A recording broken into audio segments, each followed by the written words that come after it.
All right, folks, we are back here on WLTH 1370 AM, Free Speech Friday. It is 6:29 p.m. on Friday, October 21st, 2022. This year is passing by, and if 2022 will be known for anything, it may be known as the year that Kanye West finally went off of the rails permanently. This has been quite an eventful year for Ye, as he officially changed his name to, I believe it was last year or earlier part of this year. So, and it's about to get even more eventful for Ye, because George Floyd's family has announced that they will file a $250 million lawsuit against Ye, the rapper formerly known as Kanye West, following comments that he made about Floyd's death on the podcast Drink Champs. Now, the Hennepin County Medical Examiner's Office ruled that George Floyd's death had been a homicide caused by Derek Chauvin kneeling on Floyd's neck for over 8 minutes. But Ye, who was a guest on last weekend's episode of the podcast hosted by rapper Nore and DJ FN, put forth the idea that it wasn't Chauvin who caused Floyd's death, but that he died from fentanyl use. The lawsuit will be filed by Roxy Washington, the mother of Gianna Floyd, George Floyd's only daughter and the sole beneficiary of his estate. Washington plans to sue Ye, his business partners and associates for harassment, misappropriation, defamation, and infliction of emotional distress, seeking $250 million in damages, according to a statement from Washington's attorneys. Attorneys for the family have also issued a cease and desist letter to Ye for his comments. Now, Ye's First Amendment rights will be a factor in this case. On the matter of First Amendment rights, however, the family may have an uphill legal battle against Ye. Now, one possible path for this lawsuit, though, would be the allegation of intentional infliction of emotional distress, although it would be difficult to prove. Now, this claim is not impossible, though. As we just saw, the Sandy Hook families recently sued Alex Jones on this secondary tort in a recent civil trial in Connecticut. Now, legal experts have said that it's going to be very hard, to prove that there is defamation action here, because there would be no living plaintiff whose reputation has been damaged. Libel and slander require a live plaintiff. Now, this I didn't know. I didn't know that you could not slander somebody who's dead. Okay, so libel and slander require a live plaintiff, and family members or surviving family members do not have legal standing to sue for defamation.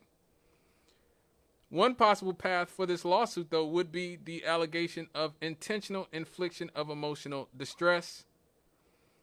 Now, this would actually be hard to claim. It requires the plaintiff to prove that the statements were intentional or reckless, outside the bounds of accepted decency and morality, and causally connected to the same viable harm. This tort is often a difficult claim to collect on, especially with a media defendant. Look, to me, this is just such a horrifically sad story. I am a fan of much of Kanye West's music, especially the first decade of his career. I think he's one of the greatest hip-hop producers of all time. He's made some of the best music of the 21st century thus far. Kanye has done a lot of great work with a lot of great people, but it has been very obvious for a long time that this man is ill. This man is mentally ill. He was diagnosed with bipolar disorder after being hospitalized for a psychiatric emergency in 2016. In the years since, he's spoken about experiencing manic episodes, often tweeting and performing through these episodes. He famously referred to his bipolar disorder as his superpower and spoke candidly about the stigma around mental illness on David Letterman's show. He said, I ramp up, I go high, describing feelings of paranoia and delusions, as well as being handcuffed, drugged, and hospitalized. Wow, that is something. Let me take this caller and see what they have to say. Hello, caller. What's up? Hey, Scott. What's up, brother? I knew Kanye before the world even knew Kanye, because we lived spending the night together. Okay. So I'm gonna just say it like this. I think a lot of people that call this radio station is bipolar. They just ain't went and been tested. Yeah. A lot of people that do these shows. I think a lot of people that do these shows are bipolar. So before I call somebody, my dad told me it's 2 words you be careful on using: calling somebody crazy and a fool. Mm-hmm. Now, for somebody to be as crazy as people say he is and mental and all that, he's one hell of a producer, and anything the man says, everybody listens. What's the commercial they used to have back in the day, J.F. Hutton? When he speaks, people listen. Mm-hmm. For him to be so crazy, why is it that every time he says something, everybody breaks? I agree. To the radio. I agree. See what he says. I agree. Everything he does produces money. Yeah, I agree. Thank you for your call. I agree with the caller. I've often wondered that too. Why do people still listen to Kanye? Okay, you wouldn't listen to the babbling guy who's like on the back of a bus making these same exact statements. Let's just listen to some of the comments that Kanye's made over the years. Well, first of all, he said that he was misdiagnosed with bipolar, was just sleep deprived while he was in the office, the Oval Office with Donald Trump, and is the first person to publicly use the term mother blanker in the White House. He said, "There's no fangs. I don't have fangs. I'm a porcupine. I'm a blowfish. Like I'm a, what's that fish that blows up? I'm a blowfish. I'm not a shark. I'm a blowfish." That's his direct quote. I am Warhol. I am the #1 most impactful artist of our generation. I am Shakespeare in the flesh. Walt Disney, Nike, Google. When he talked about why he found Donald Trump so appealing, he said, "I'm married to a family where there's not a lot of male energy going on. There's just something about, look, I love Hillary, I love everyone, but the campaign I'm with her just didn't make me feel as a guy that didn't get to see his dad all the time, like a guy who could play catch with his son. There was something about when I put this hat on that made me feel like Superman. That's my favorite superhero. You made a Superman cape for me." That's him talking to Donald Trump, why he talked about slavery was a choice, and said that the 13th Amendment, which abolished slavery, should be abolished. He also talked about, in his recent interview with Tucker Carlson, that there were fake children that had been placed in his house to manipulate his children. He said they were like actors, professional actors, placed into my house to sexualize my kids. This is what he's telling Tucker Carlson. He referred to the so-called son of an associate, seeming to imply the child was fake. He said, we didn't even believe this person was her son because he was way smarter than her, right?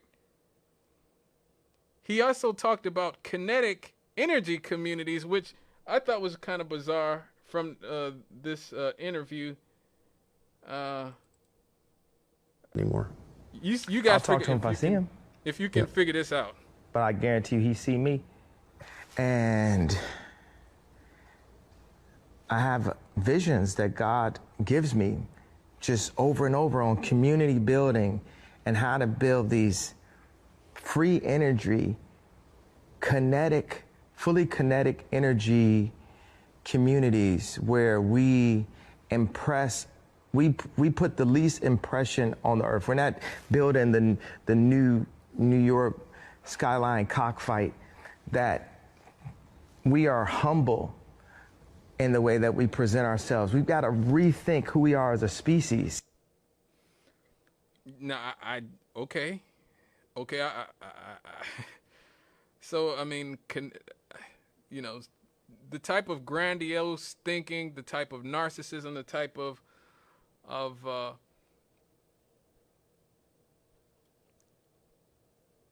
of arrogance, that isn't just a celebrity with a huge ego. Now, of course, the reason that we're talking about this now is because he's been banned from Instagram and Twitter over a post where he first suggested that Diddy, the rapper Diddy, is controlled by Jews.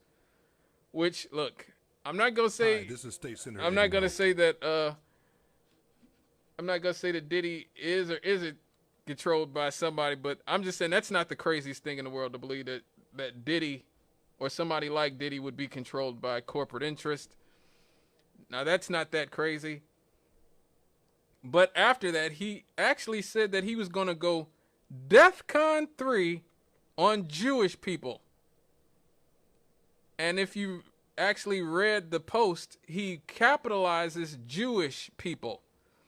And he didn't say he was going to go DEFCON, D-E-F con. He said DEFCON, like D-E-A-T-H, con 3 on Jewish people. Emphasizing Jewish people. And even in this Drink Champs interview that has caused him a lot of scorn and a lot of pushback, he didn't break down. He said that he only wishes death on Jews that did him wrong. He's also recently bought the conservative media platform Parler. That was supposed to be the conservative version of Twitter. Look, I think above all else, why this story is important, it's not because a celebrity is saying crazy things, because they always do that. But it's about what we talk about here on this show a lot. And even when the Rev was here, we talked about it a lot, especially in regards to the pandemic. Take care of your mental health, folks. Take care of your mental health. Okay? Now, I know it's hard because we actually, we did the story a few months ago about how much of modern psychiatry and much of the drugs that have been prescribed to Americans, the SSRIs, the antidepressants, were based on fraudulent information.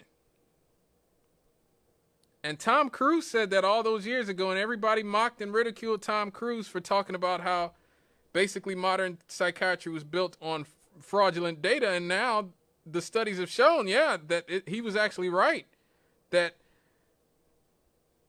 depression is not caused by these sort of imbalances, chemical imbalances in the brain that they had been saying all these years. That was fraudulent research. And I know it's hard. So I know it's definitely hard to try to keep your mental health in bounds or in order, especially when you have a lot of these doctors. But Kanye is somebody who has specifically said that he ignores the advice of his doctors because he feels like a superhero when he has these manic episodes. And a lot of people, a lot of people have these sort of manic episodes, and they believe that they are the most capable person, the funniest person, the smartest person, the most talented person.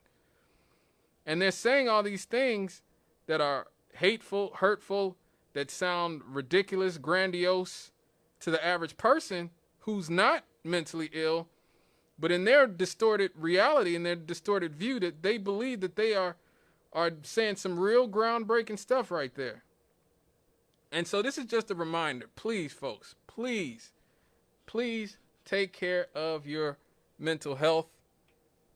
Do not let it get to a point where you're threatening to go DEFCON 3 on Jews or Muslims or Christians or Mexicans or white people or black people, anybody else. Take your behind to a doctor or the church or anywhere you need to go in order to deal with your mental health issues.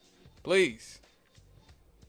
And I would really hope that people, instead of just being quick to condemn Kanye or even condone Kanye, would really understand that this is a brother who needs some help.